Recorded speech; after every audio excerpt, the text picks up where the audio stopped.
And we are live. Welcome to the Forsaken Council Live, episode 27. I just realised that I do not have my camera on for some reason. And I know you guys will be missing my beautiful face. Yeah, so how are you all tonight? How's everyone going? I think we've got some happy pirates in the house tonight. I think we might have. Definitely. And an interesting update again. I mean, you know, it's, 5 campaigns on the go now or something. We'll get into that anyway. But anyway, Ren, Brian, Mark, great to have you all on. And I don't know, should we just hit straight into some slides, guys? Yeah, if Ren's good there, Ren's got the slides for tonight. We'll see how he's doing. No pressure on him, because do you want to mention what else we've got apart from the while he's quickly finishing off the last slides? We do, yeah. Well, so we have some slides regarding this week's TLCs and bug fixes and tuning and whatnot. And then, of course, we actually have a little bit of an exclusive from Kixeye. With kind regards to Raken, I did say I'd give him huge amounts of props for this. So thanks, Raken. He pulled a few strings, and he managed to get us some pictures. We've got pictures of the new hull, the new weapon, and the new special, which we're not going to show you to the very end of the show. We're going to force you to sit there and listen to us, to the end. So okay, I'm ready. We'll reveal that later. That was good. Well done, mate. That picture came last minute. What can I do? Yeah, of course. It's all good. It's all good. So TFC Live, episode 27, August the 30th, 2016. Do you know, it has actually been a request from some guys in the page that we start putting dates on the shows, guys, as well. So I think maybe we're going to start putting some dates on each episode so guys can track. Because it is hard to keep up, I think. The YouTube video title, right? Yeah. Yeah, okay. Yeah, all right. Put date stamps on them. Yeah, we'll start putting some date stamps on it, like season 1, August the 17th, or whatever, Anyway, guys, so let's move into the first lot of slides. Ren, are you going to be? Would you like to talk through the slides tonight, bud? Or yeah, it's okay. Would you like me to? Is he locked on? I'm locked on to Ren just now. Yeah. Okay, so just overall, I think we're going to be talking about campaigns. Then we're going to talk about campaigns. Then did I mention campaigns? And what the fuck with all these campaigns, man, all at once? It's an election year. What do you want? I guess. That's good. And then game previews that will be running on Thursday and Friday. I actually didn't put slides for those, just we're going to talk about them. Okay. And the raid price preview, and then all the bug fixes and tuning. There's a whole bunch of them this week. Stacks this week. Stacks. So much that, we're going to have to make like another 8 slides. Do you want to see next slide? Yeah, you go for it, Ren. You're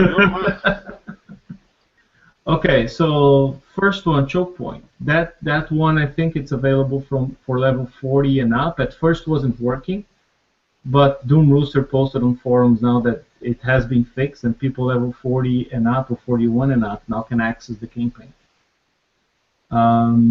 This one you can do until next week on September 6th. First one, you get Harrier, missile, guided missile system, speed. To do it again, you get the Rhino. You do it again, you get a Savage Kodiak. So you can get the whole fleet, assault fleet package, pretty much. Mm-hmm. Special, the range extender, the missile. So for people who still at this point don't have a Rhino, there's your chance. And it's basically a full setup there in that list. I mean, that's everything you could put on a Rhino, and you could go out and hit 91s with that, and get your gantry going. So it's a good opportunity if you are fairly new to the game or mid-level that doesn't have that technology. It's a good chance to get out there, get everything you need to put a fleet together to go out and hit 91s. Yeah, and not only 91s, it's still a pretty versatile hull. I think you can do more than just 91s with it, depending on how you have it set up. You can do lower-end Forsaken missions as well, like the lower levels. The 80s and 87s can be done with Rhinos. There you go. If you have the right tank, you can.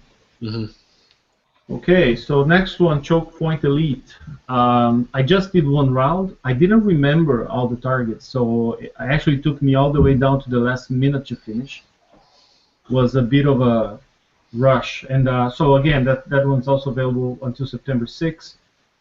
Now, the release notes on forum, it doesn't mention the most important part for me, because it just says that the prize is a Deadeye Executioner, which is a great turret. For people who don't remember, I think that's the main long-range turret for killing revenges, right? As long as you put the right specials and you have the right fire support modules, you can overcome the deflection.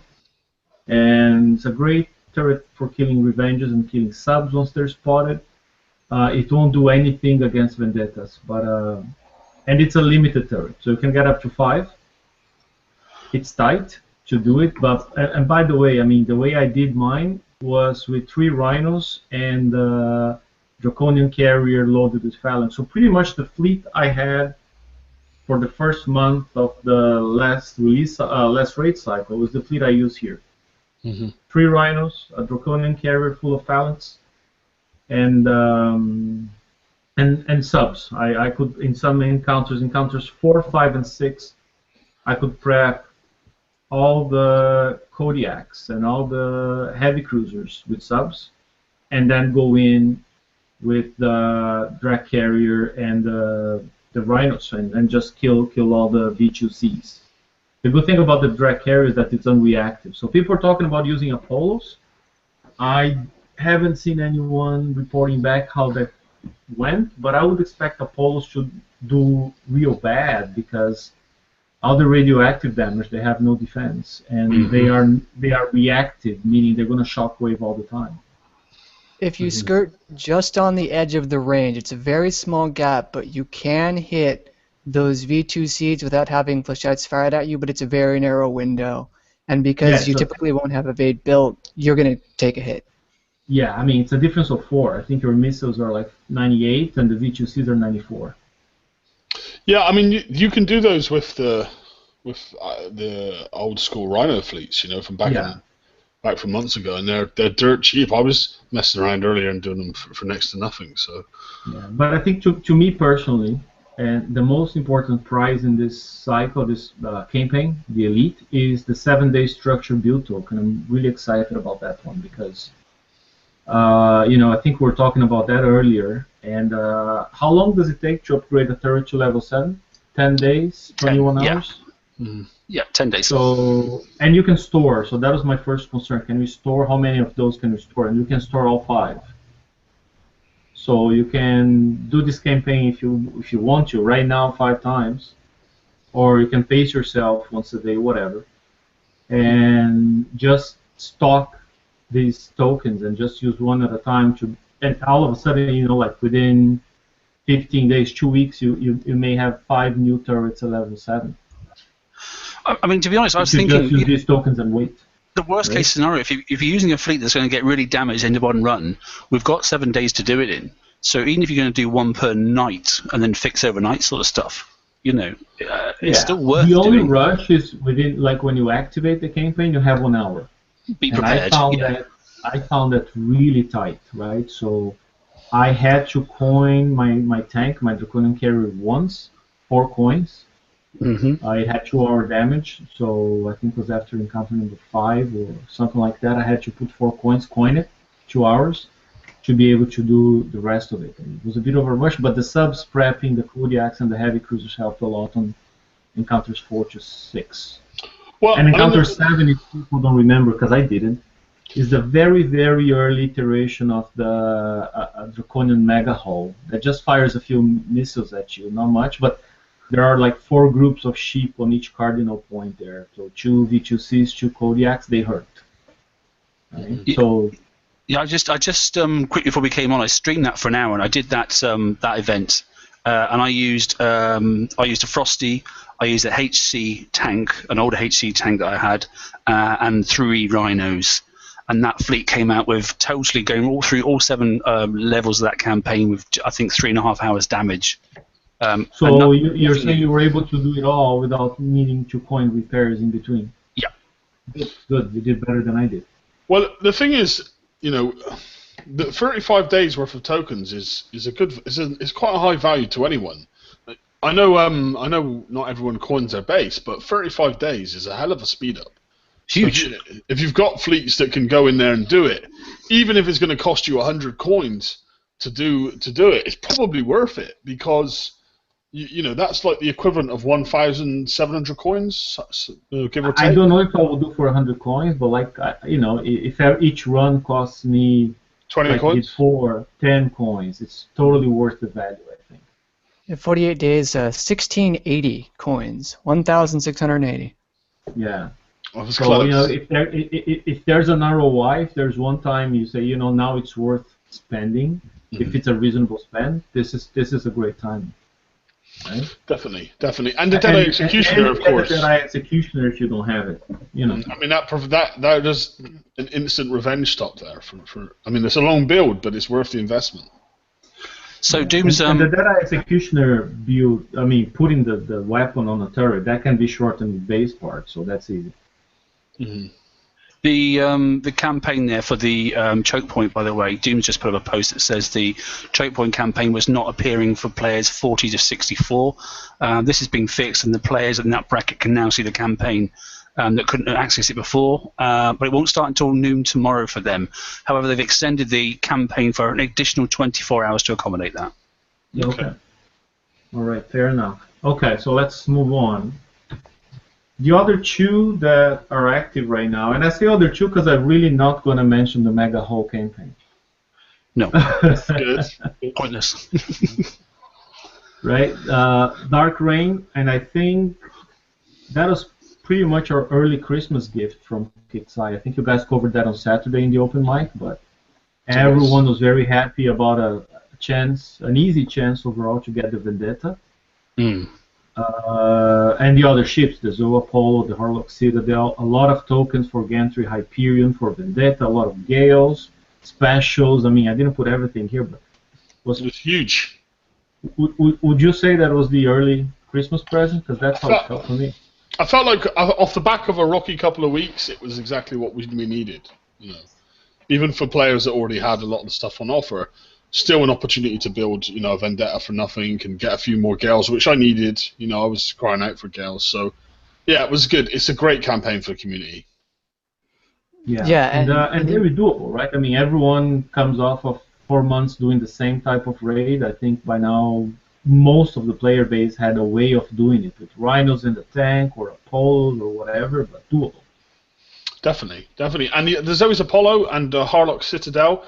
We shunned a little bit at first, but big holes, important holes.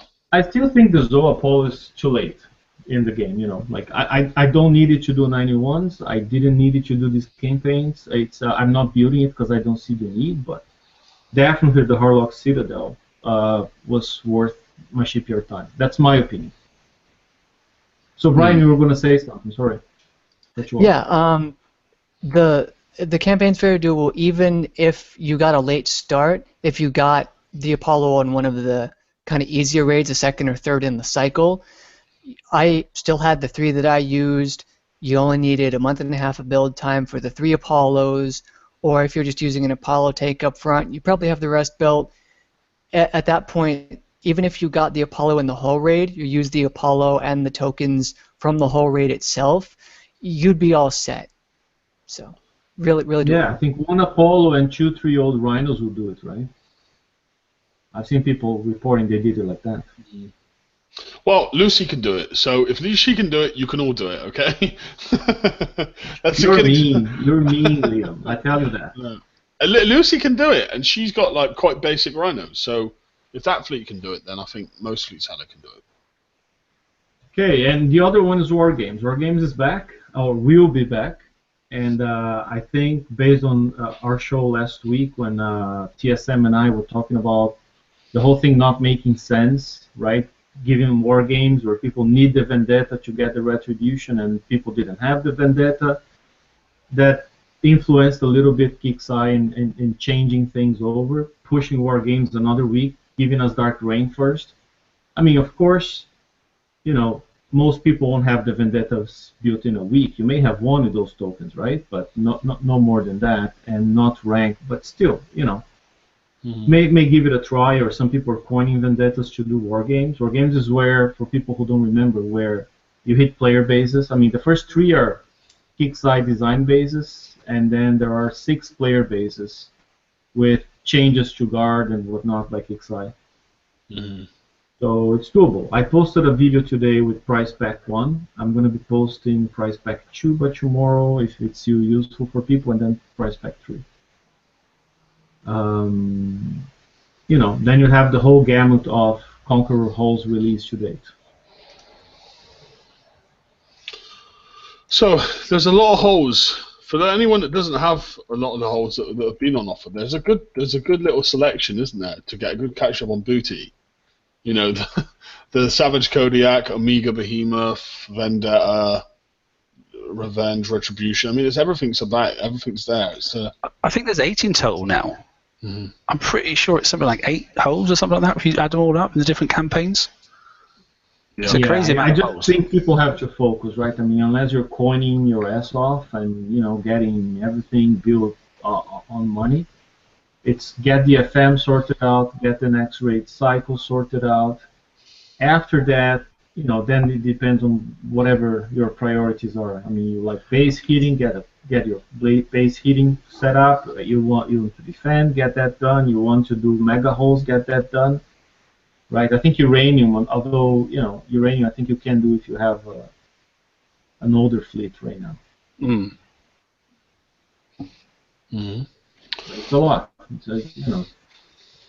Now, are we going to talk about the global hunt this week, or I mean, we kind of. So the other thing, and I said I didn't make a slide for that, was the what's it called?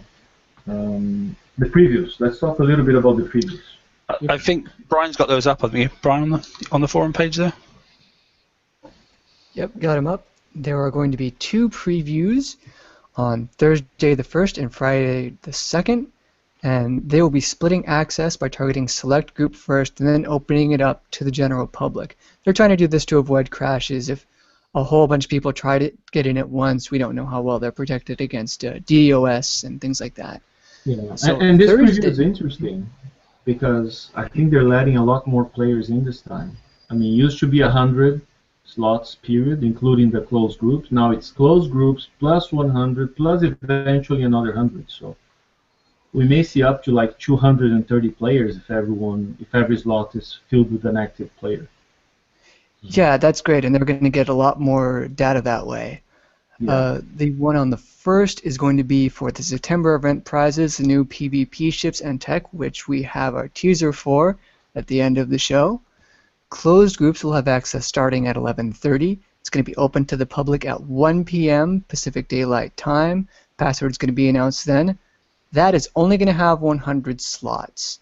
And I guess if their server stress can handle it, they'll have a second password for 100 that might be on at 2 p.m. So keep refreshing, type fast, you know, get prepared, get your fingers all stretched out. This has new event content, the Fury, the Hydroxide Injector, and the Conflagration Scattergun. Great name. little minute inaccurate at a bit about that.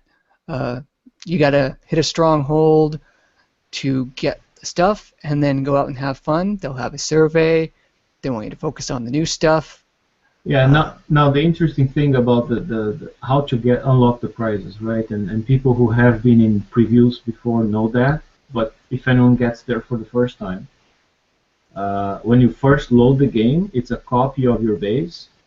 By the way, you need to play on Facebook or have your Facebook account linked to your KickSci account. Otherwise, it doesn't work. If you only play from Congregate or from KickSci, never connected that to Facebook, preview won't work for you. That's a thing. The other one is, first time you log in, you won't see the FM pill on the top left side of your screen. So usually, I usually have to reload 3, 4, 5 times until the FM pill shows up, and only after you see the FM pill on the top left, you go out on map and you hit an FM target and you score whatever points. You just gotta hit like a turret, and you unlock all the prizes. That's how it works. Usually, you get a pornographic amount of coins, and then you can build and rank and buy rank for the new hull and prizes, and pretty much it's going to be a whole rackapalooza of people hitting each other's bases with the new hull, combined with their older hulls, right? I mean, everyone's going to be able to combine Revenges and Vendettas and whatever they have with the new hull because they're going to have a copy of their ships in there. Yeah. And also bear in mind that nothing that goes on in there you get to keep, so no one's going to be getting like any benefits or. Yeah, true. You know, I mean, people like to say the tinfoil hat guys on page like to say that we get an unfair advantage for having access to the preview. I don't know. I mean, it's all streamed anyways. It's all recorded anyways. So I don't know that we get an unfair advantage. We just put some extra time that doesn't help in our real game. Well, and in terms of the previews as well, the one of the previews is going to be for the prizes, and one of the previews is going to be for the targets.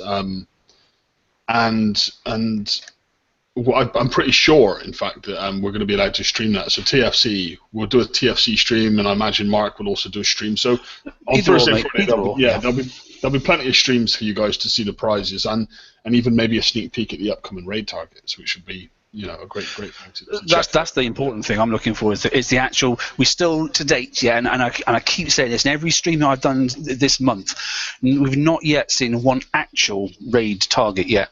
We've seen things close to them, but not actuals. I think we know the basics, but we don't know how they're actually going to look like, right? No. I don't think they're going to be too far from the 125, surely. Like. Well, put it this way: you get a reasonable amount of damage from those 125s for a single hit. So if those 125s, 6.7s that we've been using to get the shards are one of the S set, okay. If it's an A set, that's not good. It's too much damage. What are the 70s like? I mean, their thinking usually is like Tier C has to be people with Kudas and Spectres have to be able to do Tier C. People with Spectres and Nighthawks should be able to do Tier B. And then people with Tiger Sharks and Hellraids should be able to do Tier A.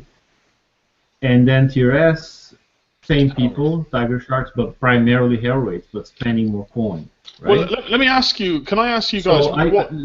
Just to finish them, sorry. So I did 120 somethings over the weekend with 2 Tiger Sharks, 3 Tiger Sharks, depending on the setup. And if that's level A, it was okay, Well, that's what I was just Tiger Sharks was okay. I was just going to ask that, like, what kind of damage were you guys receiving on the 125s before I tell you the pain of mine? Well, it depends on which way you want to do it. So I streamed for an hour, and I did a set of shards with one of the guys from my alliance. Now I did 2 things. I went in with 4 subs first, with 4 hell rates because I've got 4 all done, all ranked up and everything that sort of stuff, and I got 2.5 hours damage on one target. So then I dropped them back off, and I went back in again with a single Hellwraith, and I got it down to 35 minutes worth of damage. And then I went back out again, and I went back in with Kudas, and I managed to do one with Kudas. And obviously they are no more, they shouldn't be any more than an hour and a half fix complete. So the whole thing about, which is normal, picking low-level fleets to do certain targets and that sort of stuff, subs have got their own sort of category. They work slightly differently. So, because it's based on damage, and if we're talking about range, subs don't have the same rules as other sort of surface ships. Because of the boom effect of these reaver holes and the amount of splashes they do, you are far better off with one ship. Because I couldn't do it with a single. I probably could have done it with a single Kuda had I had some Charon talks on there, but I didn't. I took in absolutely, and I did say this right 3 months ago, in fact, when we first knew that Subrace was coming on, I actually retrofitted and fitted out my Kudas, basically doing one overnight each time, so that a basic person with B talks would have an indication of what's, and that's what I'll be using in the preview if I get in as well. I'll be using my Kudas, my Nighthawks, and my because I know what the hell Hellrifts do. They'll be fine. They're built for this, so I'm not really bothered about those. But what I am bothered about is the other 3 sets of subs, and that's what I'll be streaming. Well, I mean, if you were getting them down to 30 minutes or whatnot, then and in a raid it's half repair time. So surely you've if that was an S set, you'd be happy as hell. But I'll be honest with you guys. We saw the 127, 6, 5, 8, whatever. Yeah. But I'm going to wait until Friday when we hit the actual preview of the raid target. Yeah. Because last raid we had a surprise on the S sets, right? A, Bs, and Cs were pretty much the same, but the S were a surprise. Or to draw another comparison, the last raid cycle, when we had the first raid, damage was through the roof, and they had to do a lot of damage contention. So let's see, right? Good luck to those in Alpha World, eh? Yeah. Keep well out of there. Just to finish off, Liam, quickly the other bit as well. So for those that are going into trying to get into the preview the first time round, okay, this is your first ever go at it, you clearly need to go onto Kixie's own forum to get the passwords. All right, it's not posted on the Facebook page and that sort of stuff. It won't be on the TFC page until we've got into the Kixie forum and then post it. By that time, it will be too late. It'll be full. Yeah, it's not even worth posting the password on our page. No. By the time you post, it's gone. It's too. I mean, you literally have to be on there, refresh. The password's up, copy and paste it straight across, and get in there. You know. Yeah. Otherwise, you're just not going to get in, and that's what annoys a lot of people. And so the only way of getting into the preview is through Facebook, right? Yep. So again, even if you play through Kixeye, I mean, the link to open the preview version of Battle Pirates is a Facebook link. It's a Facebook application. We can post that early, I suppose. Yeah, so, I mean, you got to be ready with Facebook open, logged in. Your Facebook account needs to let you access games and applications, otherwise it's not going to work. Well, 2 pages up, don't you, at the same time, really? Yeah, and then on the other tab, you're going to have Kixeye Forum, refresh, get the password, click on the link, it's going to open, click on the link, paste the password, and open, right? So it has to be real fast. If you start to do one thing at a time, you're done. I just want to clarify there, because some people only play on Facebook and they've never been on the Kixie site, so you won't be able to get the password. Yeah, and by the time someone's posted it, no chance. So there's no point in complaining, because you will then have the same chance as every single other person. But it is a case of copy and paste it or memorize it, and then literally go and type it in straight. But copy and paste is much faster. Yeah. And having 2 tabs open, right? Facebook on one. Yeah. Kixeye Forum on the other one. And the accounts, again, if you play through another source that's not Facebook, the accounts have to be linked. Otherwise, it doesn't work. Yeah. I mean, I link. I mean, when I log into the Kixie website, I log in using my Facebook link rather than actually a separate password. So it's always automatically linked all the time. Yeah. So, and the last thing is the preview server page that is obviously a Facebook link page. It'll be showing as if it's a dead page right up until about 30 seconds before it goes live. So you think you've gone to the wrong page when you actually haven't. You just get a Facebook error because they haven't turned on the preview server. Yeah. And a lot of people get annoyed about that. So. And if you get into the previews, I think the priority is to provide feedback. So I see some people who get into the preview and just go fooling around and don't really provide feedback. I mean, don't waste the preview slot. I mean, if you're going to go in to test the price, go in to test the targets, and then click on the link above the game to open the SurveyMonkey survey, and Because the feedback we provide is essentially how if they think that the hull's overpowered or underpowered, and same for the weapon, and they adjust it to the feedback we give them. So if you're not giving them feedback, it's completely wasted. Yeah. All right. So shall we move on? Yeah. I did actually want to ask you guys, and I know it's a bit of a backtrack on something we've already covered kind of on Saturday, but any afterthoughts on Global Hunt? I know there was a lot of complaints regarding the Ghost Caller, which was Sunday, wasn't it? Well, for me personally, I mean, and I know Ren's going to say the same thing, or very, very close to it. I think the guaranteed shard raid excited the community. I never seen so many people race to get shards, and the absolutely enjoyment of watching that counter going down, and people charging around. And I actually felt I was glued to my screen to make sure I got my 40 shards. And I haven't been in that in BP for a long time. I was focused. I was doing it. I was like, where's the next one? Where's this? God, the game's crashed. Oh, not crashed, but it's lagging. Quickly refresh. Go and do this. Go and do that. The only thing I think was missing was they should have split it into 4 lots of 6 hour and put 250 every 6 hour. And that would have been the global satisfaction piece for everybody then. Yeah, because I know the guys from Australia got really pissed, and rightfully so, because it was like 4 a.m. for them. Well, anyone past the European time zone, yeah. Yeah, for me it was like you know, to your question, I think was good. I was happy. I got some shards for all the 4 ships. People saying that the global limit should be higher and should be unlimited and blah blah blah. I disagree. I think the only appeal left on these super hulls is that they are rare. They're trophies. I mean, they're not even that useful in game anymore, with the exception of the Ghost Crawler. Still has uses, but you know, it's just a trophy mostly. And I think keeping them rare is what keeps them valuable, right? So I'm with Mark. I only think they should have split that in 4 blocks. That's all, or 3 blocks, or 2 blocks, or something. What a difference, though. In general, that was the only bad piece about it. Everything else was fantastic. It was a good weekend. I enjoyed it. I mean, I was glued to it, like Mark said. I was glued to it for the first 2-3 hours of every drop. You know, every day I was on there. The only day I sat down and I did them all was Sunday for Ghost Crawlers. For the others, you know, I would sit down, do a target, maybe 2, get out, to go do something, come back an hour later, still some shards left, I do another 2. I think I got like between 4 and 8 shards of the other holes, right? I got 40 on all 4. Yeah, what I noticed though, you know, especially Sunday when I sat down and I did a whole bunch of them at once for the Ghost Crawler, I felt that these targets are a bit boring. It's not even raid time, and I'm already thinking they're boring because I was autopilot at one point. You know, it takes 11 minutes, 10 minutes with Tiger Sharks. I mean, they're not as fast as Hellraids by far. It's half the speed.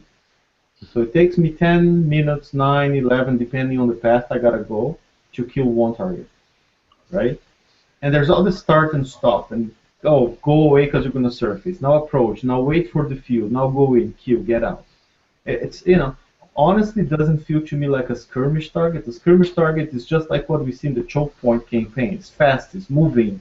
The ships go around and they do loops and they come back at you and, you know, they run from you. That's a skirmish target, right? It's dynamic. And I felt those targets should be very static and kind of boring. The more and more I'm playing these targets, the more I'm liking them. I guess I haven't reached satiation where I kind of know everything, but I'm liking the whole, okay, I need to go in here, but not to here, got to turn around time out. Like, you really do need to plan, and you need to watch the timer and count the subcavitators on, 15 seconds off, go, hit.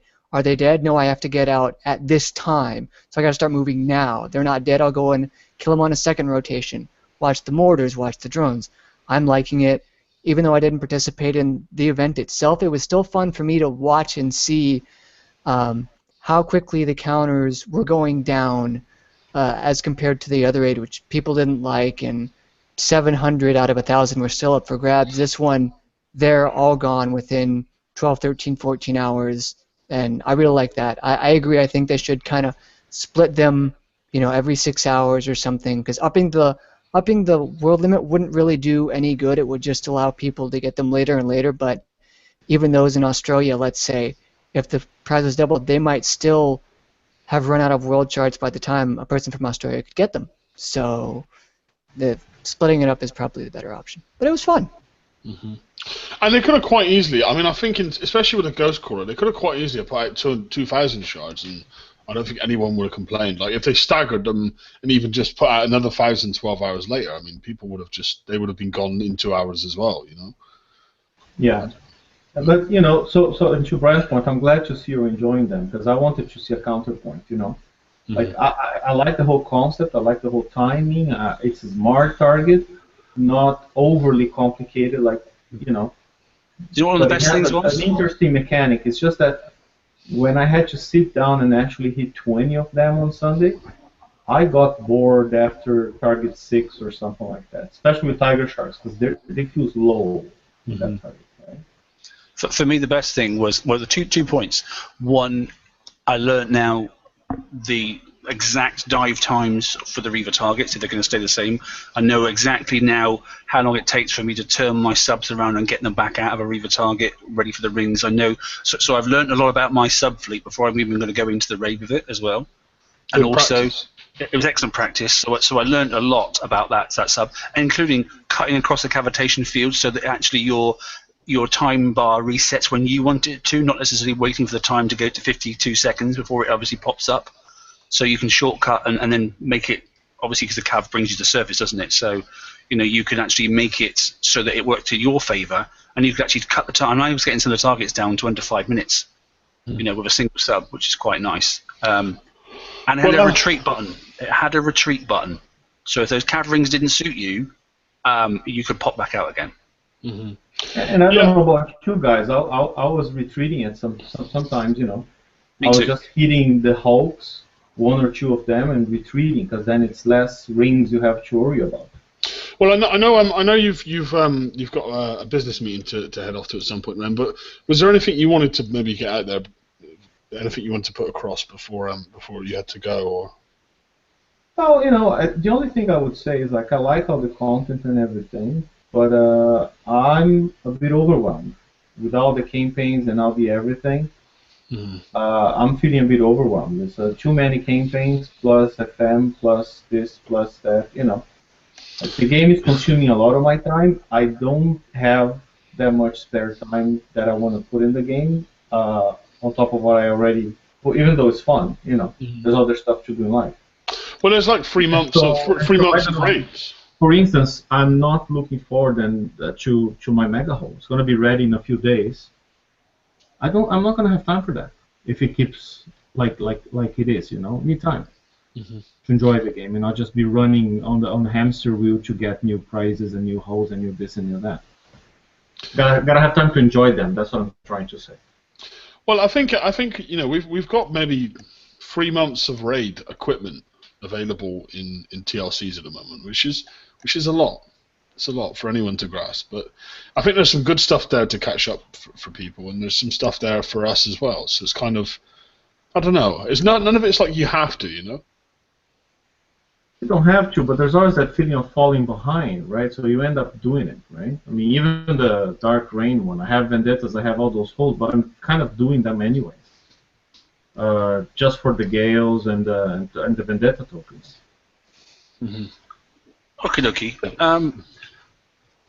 So what I'll do, a friend's got to shoot off. What I'll do is I'll quickly grab out and I'll get the slides and I'll continue from where we've left off. Okay. Yeah, no worries. Just carry on chatting a minute. Yeah, it was a good, for me. The global hunt was good. I only needed 10 shards for all 4 of the holes, so I was glad to get all 4 of them completed as collection pieces. But I think having that show off. Yeah, a little bit. Yeah, I deserve to show off. I think 5 years, I deserve it.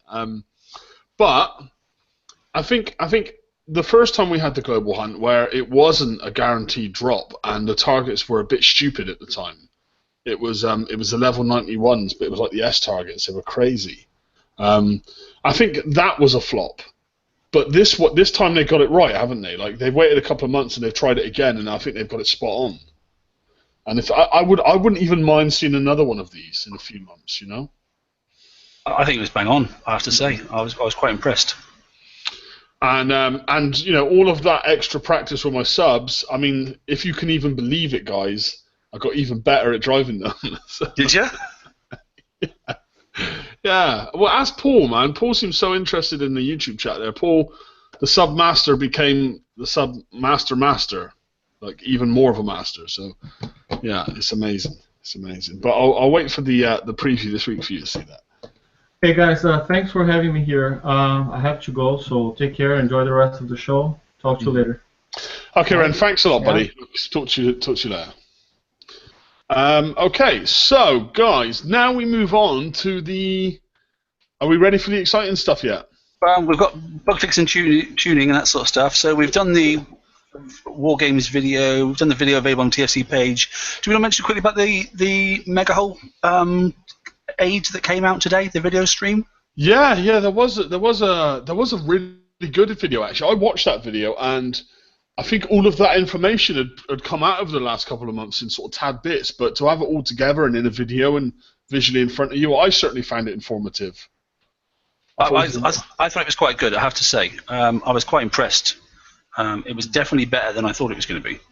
Mm-hmm. I need to just make some adjustments. That's a lovely beach there, Mark. Lovely beach. You like that, do you? Yeah. Yeah. I've stopped sharing it quickly because there's a different version of the slides that Ren's just given me. So no worries. Yeah, no. So the video, there was, for anyone that didn't catch it, there is a video of Mega Holes today. And if you get a chance, watch it, because it basically tells you everything you need to know about them. There's maybe even some stuff in there that you didn't know. You know, it's definitely worth a watch. I'm not sure who made that one, but it sounds like Robot's voice. That's Robot's voice, I think. Yeah, I wasn't sure who it was, I must admit. So I once did a show with Robot, so I should know his voice, but I think he's like the new voice guy for the videos. If not, it's Doom. But either one of them, they're trying to do like a deep, dark, mysterious voice. That's funny. It makes me smile. Like, captains, the Draconians are coming. You know. Yeah. Okay, so there we go. So that's that slide there. So that's the other TLCs. We're done on that one there. Let me just click on it and then we'll go forward then. So bug fixes and tuning then. So corrected the original, the origin points on the other projectiles for the newly released converged rockets. So that's the rockets on the Mega Hull. On the Mega Hull, isn't it? Yeah, they're not starting in the right place or something. So. Of course, there's going to be a bug fix on the tech that just come out. That's a must. Isn't there ever? You know. Yeah. So anyway, so the origin point. Okay, it's the original. The origin point is not or hasn't been correct. So I don't know where they've been starting, but. I haven't even won that yet, and you fixed it. Oh, cheers, thanks. Bit like the Switchblade. Oh, no. Yeah. No, they still haven't fixed that one.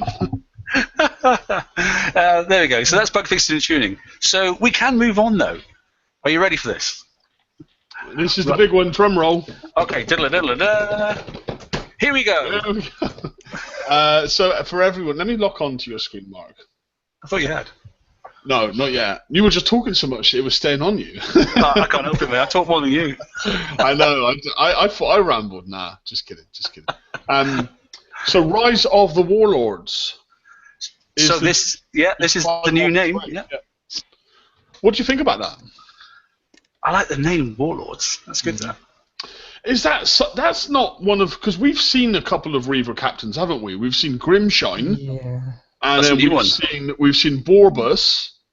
This is neither of those. And who was that original guy? Remember the first time we ever seen Reavers? There was one guy, and he had like a blade as an arm, kind of thing. That's right. Yeah. They're funny. Yeah. Wasn't that was Swag with his hair cut off? I think. Swag had turned the dark side. Yeah. Well, Rise of the Warlords. So perhaps he is a new guy in the Reaver faction. He's a warlord, so to speak. Do you know one thing I've noticed? He's got a TFC tattoo on his right arm. You better be kidding me. Anyway, should we move on? Where? That was a wind-up. It just looks like it. Right. I think it's a skull and... I don't know, he's got some sort of random thing on his arm anyway, but I just thought it's funny. Anyway, so that's the name of the new raid. Okay, the Rise of Warlords, that's going to be the series. That's good news. Who that guy is exactly, clearly he's a warlord. Somebody new. He's basically the representation of TSM. That's why he's got the TLC tattoo. Looks like it to me, yeah, exactly. I think Warlord, what a great name for a base name. Yeah. I think somebody should adopt that name, you know. Good alliance name. Warlords, yeah. Yeah, the Warlord, yeah, that's a really good alliance name. So TW. Yeah. Okay. Good, excellent. Right, shall we go for the next one? Let's go for the next one. So unknown to me as well, I thought we were having this huge exclusive on the names, but the names have already been released in the forums. So I think, Mark, you mentioned them on your stream as well, didn't you? So just quickly, I said they were there, but I didn't say what they were. So so we've got the pictures. Ta-da!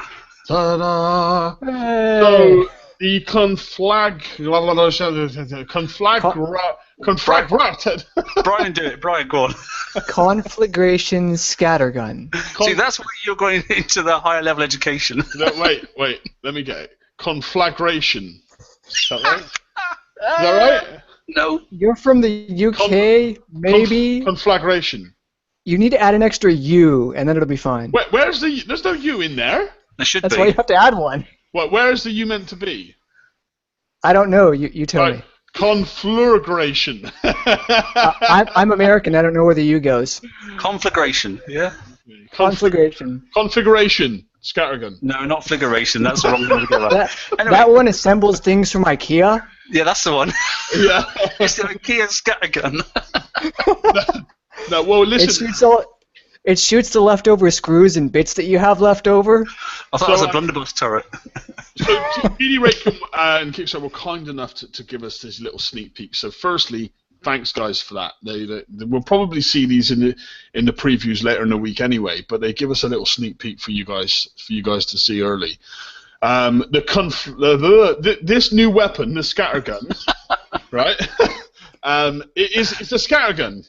The giveaway's in the title. It's definitely a scattergun. But what's the problem? What's the problem straight away? What are we all doing in our bases? We're going anti-mort this and anti-mort that. Can you anti a scattergun? The answer is no. We're basically all we're all anti-mortar now. Explosive and radioactive defense a little bit. So what's just come out in the FM in Tier 5? Think about it. 18% protection. What armor? From corrosive. Magic armor. Bingo. So now it makes sense, doesn't it? Yeah, possibly. Makes more sense. You know, is there going to be an after effect?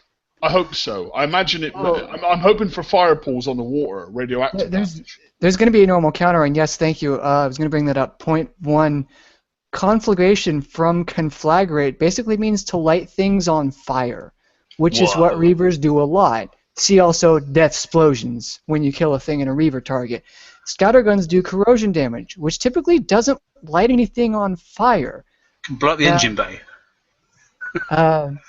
There might be something with this wherein you shoot a thing and the particles land and maybe they make fire pools. Who knows? I don't. That would be kind of cool though.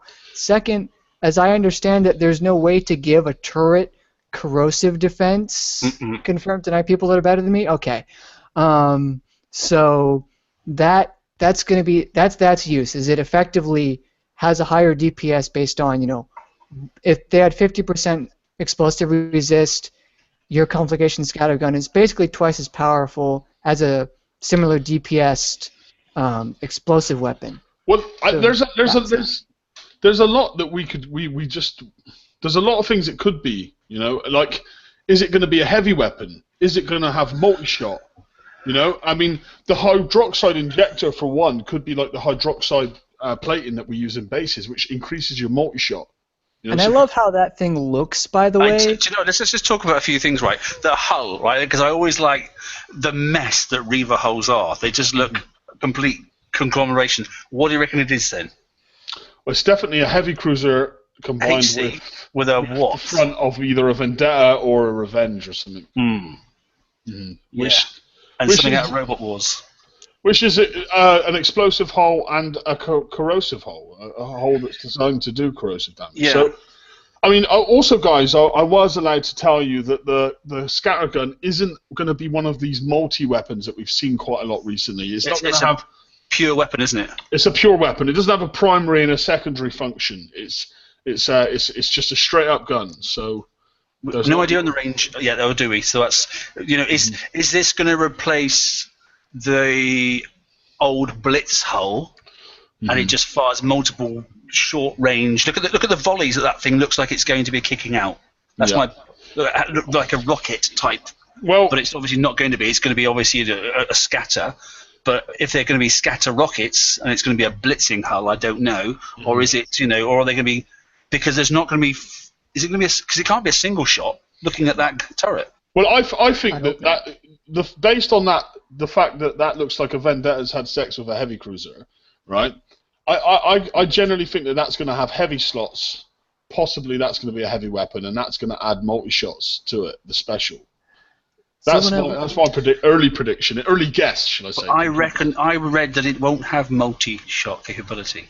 No. I mean, if you look at the scattergun, not all of the holes for the shots are, you know, perfectly synced and in the dimensions. So I could imagine some of the projectile mass before it gets split up kind of jamming in the guns. They're getting far too technical. Really old tanks, yeah, and it just wouldn't fire, and that makes a lot of thematic sense for the Reavers because Fury, what the hell is all this? What is this? It could be. I mean, we don't even know. All Reaver hulls have a trigger effect or a boost or bonus effect, you know, after taking so much damage. So, you know, we don't know. This thing could be I don't know. It could be absolutely insane, and the weapon could spit out a fireball every few shots. You know, it could just the possibilities are endless. I guess with it. So the question is, if it's a blitzer, okay, and we all know what blitzers happen to them, well then this is going to have an aura. Otherwise, it's going to have to get through an awful lot of issues. I mean, it could just have a base overload with deflection bonuses of whatever it doesn't have inherently, and/or boosting the ones it does have inherently. It might have a bloodthirst effect as well. We're not sure.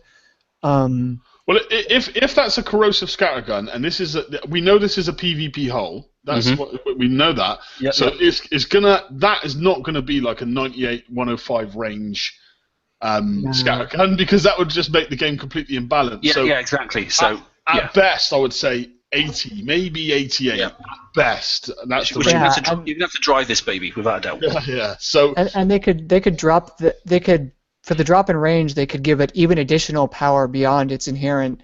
It has power because it lacks a counter at this point in time. They could just give it better DPS or whatever because of that.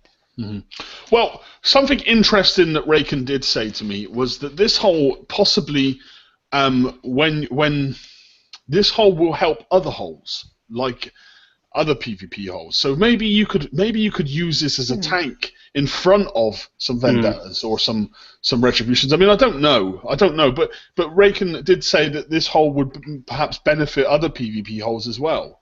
PvP hulls that are coming, or PvP hulls that are currently here? Existing. Because that means it should have blood. I don't think it's going to have blood first, but so how is it going to? Yeah, it'd be interesting. So it's a new concept. Well, you know, like the Hellhound, every time it took 1,000 damage, it would give 20% resistance to all the ships in the hull. Could be something like that, you know? It could do that. It could have an aura in the similar vein as the Vendetta. Anything around it gains power. It could just be really good at spotting, because if you make it to Blitz, you have to make it durable. Otherwise, it's not going to last unless you use a Man of War and run it through the oil slicks. That doesn't work. But yeah. I've seen a video on that. It didn't last 2 seconds. Yes. Just the inherent tankiness could be a benefit in ways that you don't see. Also, every time I look at this hull, I see something new that I like about it. When I looked at it, I was like, it's a mix of so many holes, but then I thought, oh, that makes sense with the Reavers, because then it Frankensteins all the holes. And then I just see it has a knife. There's a bayonet on this hull. That's really cool. I know. I mean, I guess this is a hull that's got me really excited. More excited than some of the hulls we've seen in the last few months. It's nice to see the Reavers back, and it looks good. I just hope the price tag isn't too good to go with it. Yeah. Does the Overlord swing the bayonet and it just hacks away at the grass on the base? Like, it's so cool. I just keep looking at it, and I just think you can robot wars. And I'm just thinking, like, all that stuff like just flares up and does stuff. But it won't. I mean, obviously, it's been silly. But the thing is, if it is a blitzer, which we're expecting it to be, and it runs at short range of 80, then how the hell, this hull has got to get through scatterguns. It's got to get through. It's got to get through Basilisk. It's got to get through all those turrets and threats we use. It's got to be able to drive through glacial fields as well as driving past gammas, and be fast enough to escape the fire of a Harlock Citadel. So what kind of stats are we expected to see on this? I mean, it's going to be absolutely fucking insane. Well, we also know from the Hellwraith, Reavers got fast, you guys. Like, you thought they were fast before, and you were wrong. Like, they're so fast. This thing, I got a funny feeling it's going to need hydraulic resistors and a little bit of ion turning as well to get to, if it is going to be blisteringly quick. But just like Hell Strikes, people are going to start putting mortars on this. They're going to start thinking outside the box again. They're going to put, if it's a heavy weapon slot, they'll be looking at other heavy weapons as well. This is going to be yet another designer's delight, That's why I thought it might have heavy slots, because that kind of limits it to the function of the scattergun. But if you've had confirmation that it's not, then. Well, I'm not saying it's not too heavy. I'm just saying what it's not is it's not getting the multi-shot. Right. Sorry. Correct. Right. You did say that. You're right. Yeah, and we do have old and new scatterguns. They were offered in the last raid, so I can't say for sure again, but you might not be too far behind if you don't get this, hopefully. And if there are heavy weapon slots, then you fill that with these, and you fill the rest with your D81Ms, I think. or whatever. Yeah, yeah.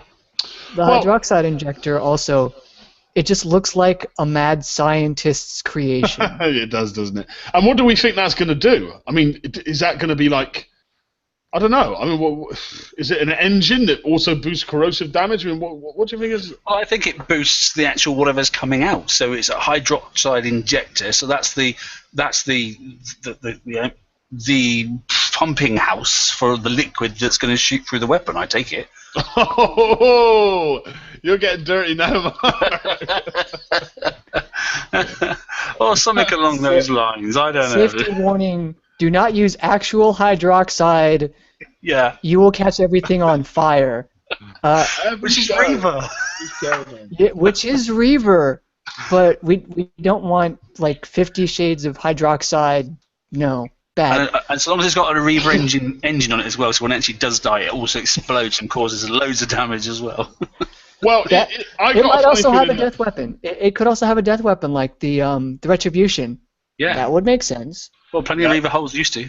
And you could give it that time bomb special that halves the range but makes you a ticking time bomb. Yeah. I mean, I see this whole working as a great tank as well. Let's not forget, back in the day when we used to use Reaver holes as tanks, especially Hellhounds with Mastodons. Anyone remember that fleet? This could serve that purpose very well, especially if it boosts the fleet as it takes damage. What was Gore Saver? Chuck that in with it. Boom, definitely. Stun. On these go again. Boom, stun. There's so many options. Yeah, I mean, but even spotting for some of the existing hulls we have, like Vendettas and stuff, I mean, it could work incredibly well. If it has a trigger overload effect, like a Grimshine Berserker, then we're really talking serious, And what if a Grimshine Berserker equivalent of this comes out as well? So there's so many options, isn't there? You just don't know what's coming, which is good. But good to guess, though. Yeah, good to throw some ideas out there. But kudos for you for obviously getting Raken to release this week, just in time for the preview. So that'll excite some people. They know what they're going to be looking at now when they go into the preview before they even go in now. So they've got the name, they've got some pictures. Thanks, Raken, for that as well. I know he had to pull a few strings, so I appreciate him getting the pictures there. And we'll post these in the page after the show. So if anyone wants to take a close-up look at them individually, then they can do so. I've also got another exclusive. Oh, it's going to be... I know... I've got another exclusive. There's a new crew. Right. Have you seen it? There. I haven't seen it, no, but I think I know what's coming. There's a new crew out, and it's called New Horizon. Right. It's the New Horizon crew, and what it is, it's somebody looking for an empty bank account. Right. What do you mean? Because apparently, I mean, the lady sat on the deck or stood on the deck of that ship is looking for the ever decreasing bank account of Liam 99 after he's coined every single ship going that he's just won for the last week, including his guard fleet. Look, I may have spent some coins, but I don't have any excuse for it, all right? But so go on. Do you want to enlighten that you've just kept Kix's Eye and the game of BP going for how long? 5 years. Probably the next 5 years of the amount of money you've just spent this week. I didn't spend that much. Not really. It was either that or some coins for the Forsaken mission. So it was an easy trade-off.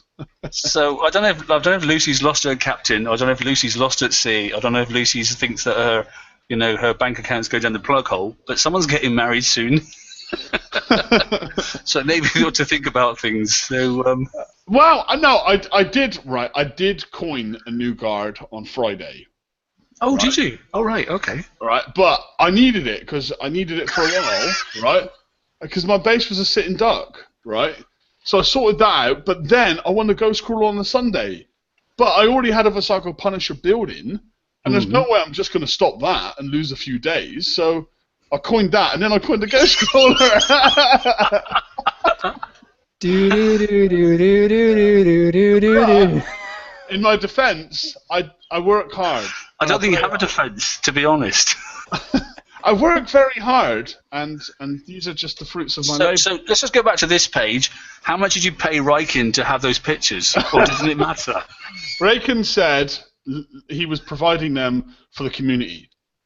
Because you've just paid for his bank account. increased by. They've only got shares in BP because they must have just gone up this week. Well, I don't know, but Will's driving a new Merc, so. Yeah. Anyway, so But that is the last slide I happen to have. So there we go. That's end of show. So there we go. A bit of fun to finish off with. Bit of fun. Do you know, I get so much flack for being a corner already, Mark. You've just intensified that. I do hope so. Yeah. Because, it's you damn corners that ruin the game for the rest of us. So. It's you damn corners that keep the game alive. So the non-keeners like Brian can actually have a game to play. Thank you. I'm going to turn Brian. I'm going to slowly work on you, Brian. I'm going to turn you into a heavy coiner. Not with Just enlighten us as to your cost of your textbooks again, Brian, for this term. Yeah. Okay. So let me just quickly in the last couple of minutes. Yeah. So I bought textbooks for 4 courses in an online aid. I bought used textbooks where possible, and the total cost of my textbooks for 1 semester, just for 4 months, $795 US. So. How many tokens is that? Let's see, that's $800 US, and you get, what, 2,500 coins per $200? I don't actually look at the Get Gold page, so if you'll give me a minute, I can try to find out. You've never clicked on that bit. I click on it, and then I look at it, and then I do the ratios once, and then I forget about them, and then like 4 months I do it again. And then I remember I have, food to buy,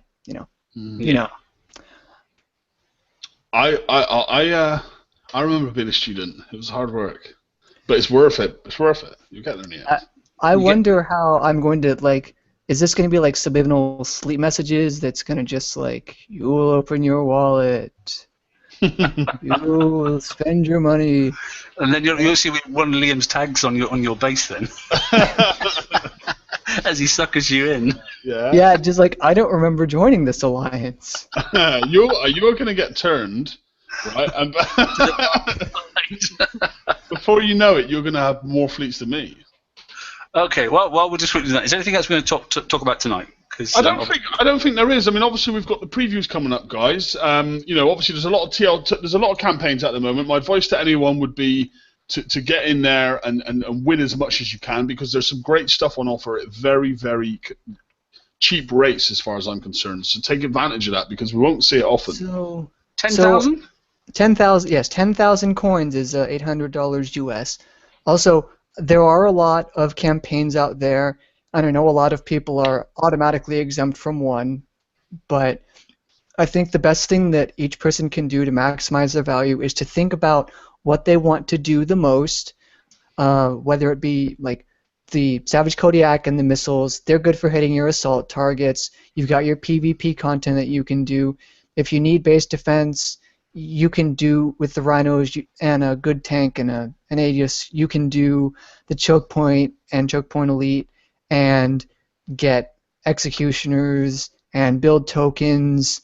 Unfortunately, there's not really anything to prepare you so much for this upcoming raid cycle, but that was what the last raid was for. So just think about what you really want to do and focus on that, because honestly, you might not have physical time to do all of them. There's so many, and a lot of people have lives, so just focus on what you want. A lot of those things, you don't need them as much as you think you might, and just relax and remember to have fun. It's a game. If you think you have too much to do, just take a step back and try to find the way that you have fun and go out and do that. Some people have fun with retributions and man of wars in people's bases, and that person had fun or something. And no, rage quit. Rage quit's funny. And put a big post on the page, and I'll delete it. Dominic's game. Done with you guys. See you next week, and then they come back. The best ones is the forum ones. I love the forum ones when they do the whole, I've been in this game for so long, I'm sad to go kind of thing. And the videos, delete all the base bits and that sort of stuff, and then come back in a week's time, like you say, and con it all back again. I like all the pseudo memorials and the wall installation patterns where they have derogatory words and then kicks, etc. I've seen some great ones. Go Kixeye, yay Kixeye. You're great. I love you. Will's great. Yeah, Will's a man. Will can do it. Anyone can. Yeah, Kixeye for life. Kiss me, Harbin, is what I'm seeing. Okay, I think we're wandering into the realms of stupidity. So we'll do it. Obviously, it'll be good fun. Actually, I'm really looking forward to it. For those that can, those that are obviously listening to this, obviously after this goes off, if you do manage to get into the preview, please do come on Saturday night and give us some feedback, see what you think. And if you do get on, I'd just like to say, please do fill out the survey because they do listen. They really do. You might not think it, but they do listen. And don't fly off the handle if you see something in the server and you're like, oh my god, the hole's terrible, or oh my god, the hole's too powerful. This preview, from what I gather, is going to be more better than we're used to. Like they're really waiting to see how we interact with the hole before to tweak it. So there's by no means is it going to be the finalized stats. Yeah, please inform them. Please try to inform them politely and constructively as well. I know there was a bit about metrics a while ago, and I posted a video about it from a different site. But they can get things through metrics all they like, but that doesn't always match the player experience. A good example would actually be the last raid. Even if the metrics and the numbers said that they should have done it, clearly what they did with ES targets was not very well received, and they understood that. But the metrics may have said do this, but the player experience said something else, and that's really important as well. So make your voice heard as best you can. Mm-hmm. Okay, guys. Well, on that note, I think I'm going to end the show there. We'll put the pictures up into the page, and stay tuned for the streams later in the week. Thanks everyone for coming on the show tonight, and thanks everyone for coming out to watch it. Have a good week, and see you in a week. Take care, all. See you around, everybody.